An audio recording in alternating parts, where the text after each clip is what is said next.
नमस्कार। नूतन घर तैयारी किपरि भावरे कले तथा सपरिवार मंगल होता है ताहा आज आम आलोचना करिबा। प्रथमे आपण गृहर दैर्घ्य इंटू गृहर प्रस्थ जहाँ ही हम ताही मूलपिंड हम। मूलपिंड को 8 द्वारा आपण हरिदेवे। भागशेष 1 रहिले ध्वजबंध हम, 2 रहिले आपणकर धूमबंध हम, 3 रहिले सिंहबंध, 4 रहिले श्वानबंध, 5 रहिले वृषबंध, 6 रहिले खरबंध, 7 रहिले गजबंध, 8 रहिले काकबंध हम।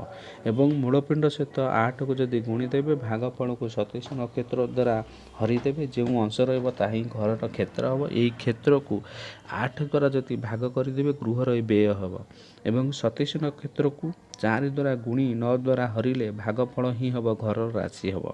मूलपिंड सहित 8 को गुणी 60 को हरिले गृहर परमायु हम। परमायु को 5 पंचभूत द्वारा हरिदेले भागशेष नाभांश हम। एवं मूलपिंड गुणीदेवे घरर क्षेत्र सहित जहाँ ही हेब ता सहित 8 को हरिदेवे भागशेष ही वास्तु नाग हम। घरर परमायु 12 द्वारा हरिदेले भागशेष ही आपणकर घरर आय हम। जदि आम देखा चाहिए क्या पक्षे किए भल बंध, तेणु ब्राह्मणकर पक्षे ध्वजबंध भल, क्षत्रिय पक्षे सिंहबंध, वैश्य पक्षे गजबंध, शूद्र पक्षे वृषबंध भल अटे।